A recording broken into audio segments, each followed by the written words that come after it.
मध्य प्रदेश के करीब 2 लाख सरकारी कर्मचारियों के लिए लंबे समय से रुकी पदोन्नति प्रक्रिया जल्द शुरू होने की उम्मीद बढ़ गई है। लगभग 9 वर्षों से लंबित प्रमोशन को लेकर सरकार को महाधिवक्ता की कानूनी राय मिलने के बाद प्रशासन ने सभी विभागों को आवश्यक कार्रवाई के निर्देश जारी कर दिए हैं। महाधिवक्ता ने स्पष्ट किया गया है कि नियमों को चुनौती देने वाली याचिकाएं हाईकोर्ट में लंबित जरूर हैं, लेकिन हाईकोर्ट ने नियमों के क्रियान्वयन पर कोई अंतरिम रोक नहीं लगाई है। इसलिए नियम पूरी तरह प्रभावी है और इनके तहत पदोन्नति की प्रक्रिया शुरू की जा सकती है। भोपाल के सबसे व्यस्त चौराहे में शामिल व्यापम चौराहे पर मंगलवार बुधवार की दरमियानी देर रात एक भीषण सड़क हादसा हो गया। तेज रफ्तार कार और ट्रॉली की आमने सामने की जोरदार भिड़ंत के बाद कार सड़क पर पलट गई, जबकि ट्रॉली डिवाइडर से जा टकराए।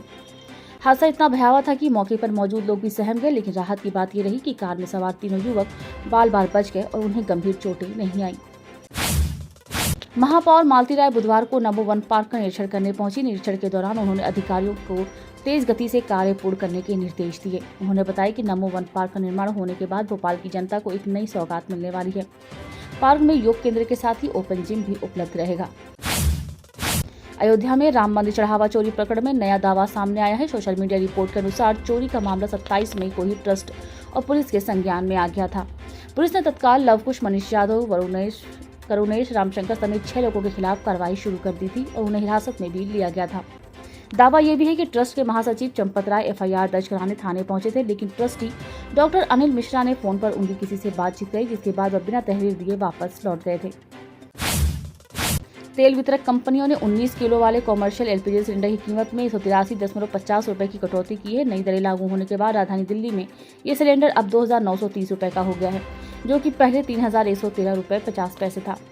इस राहत से होटल, रेस्टोरेंट, ढाबों, अन्य व्यावसायिक प्रतिष्ठानों को सीधा फायदा मिलेगा, जहां कमर्शियल गैस सिलेंडर का बड़ा पैमाने पर इस्तेमाल होता है। घरेलू LPG सिलेंडर की कीमतों में फिलहाल कोई बदलाव नहीं किया गया है।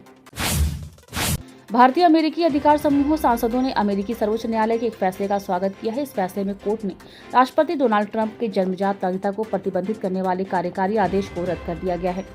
इसके साथ ये बरकरार रखा गया है कि अमेरिकी धरती पर पैदा हुए लगभग सभी बच्चे नागरिक हैं। मंगलवार को सुप्रीम कोर्ट ने 150 साल पुरानी नीति को समाप्त करने के ट्रंप के प्रयास को खारिज कर दिया।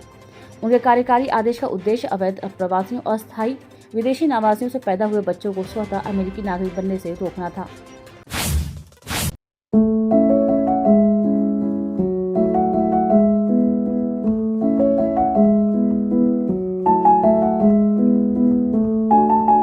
इजराइल के प्रधानमंत्री बेंजामिन नेतन्याहू ने संकेत दिया है कि यदि देश की सुरक्षा को खतरा महसूस हुआ तो इजराइल ईरान पर एक और सैन्य हमला करने से पीछे नहीं हटेगा। उनका ये बयान ऐसे समय में आया है जब अमेरिका और ईरान के बीच युद्ध विराम के शुरुआती फ्रेमवर्क को व्यापक शांति समझौते में बदलने की कोशिशें जारी हैं। नेतन्याहू ने चेतावनी से साफ कर दिया है कि वह ईरान के परमाणु कार्यक्रम को लेकर अपने रुख में कोई नरमी बरतने के पक्ष में नहीं है।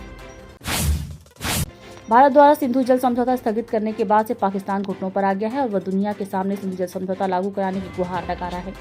इसे लेकर पाकिस्तान ने कथित अंतर्राष्ट्रीय सम्मेलन आयोजित किया है। इस सम्मेलन के दौरान पाकिस्तान ने गिदड़ भभकी दिखाते हुए कहा कि अगर सिंधु जल समझौता विफल हो जाता है तो कागजों पर बनी कोई भी विश्व व्यवस्था सुरक्षित नहीं रहेगी।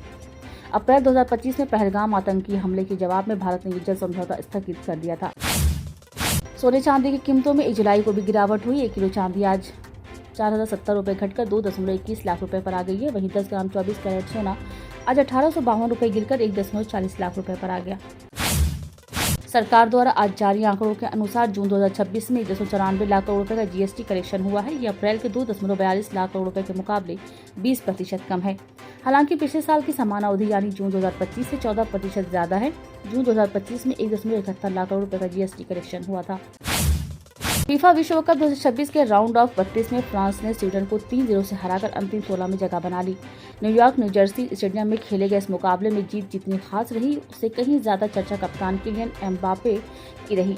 उन्होंने 2 गोल दाग करना सिर्फ टीम को आसान जीत दिलाई बल्कि विश्व कप इतिहास में एक ऐसा रिकॉर्ड अपने नाम कर लिया जो करीब 9 दशक से कायम था। 2 गोल के साथ एम्बापे फीफा विश्व कप के नॉकआउट मुकाबले में 10 गोल करने वाले पहले खिलाड़ी बन गए। उन्होंने ब्राजील के महान खिलाड़ी लियोनिडास के 8 गोल के रिकॉर्ड को पीछे छोड़ दिया। ये रिकॉर्ड 1938 विश्व कप से चला आ रहा था। रिटायरमेंट से वापसी कर रही सेरेना विलियम्स को विंबलडन में के पहले ही राउंड में हार गई हैं। 44 साल की सेरेना को उनसे 24 साल छोटी ऑस्ट्रेलिया की माया जॉइंट ने 6-3, 6-7, 6-3 से हराया। 23 बार की ग्रैंड स्लैम चैंपियन सेरेना अब लेडीज डबल्स कैटेगरी में अपनी बड़ी बहन वीनस विलियम्स के साथ चुनौती पेश करेंगी। सेरेना ने करीब 4 साल बाद इस चैंपियनशिप से वापसी की। उन्हें लेडीज सिंगल्स और डबल कैटेगरी में वाइल्ड कार्ड एंट्री दी गई है। 2022 में मां बनने के बाद उन्होंने इंटरनेशनल कैरियर से रिटायरमेंट ले लिया था। आईसीसी की ताज़ा जारी रैंकिंग में भारतीय क्रिकेट का दबदबा साफ नजर आ रहा है। टी20 बल्लेबाजी रैंकिंग में बड़ा उलटफेर करते हुए भारतीय विकेटकीपर बल्लेबाज ईशान किशन दुनिया के नंबर 1 बल्लेबाज बन गए हैं। उन्होंने अपनी ही टीम के साथ अभिषेक शर्मा को शीर्ष स्थान से नीचे ढकेल दिया है, जो पिछले करीब 1 साल से इस पायदान पर काबिज थे।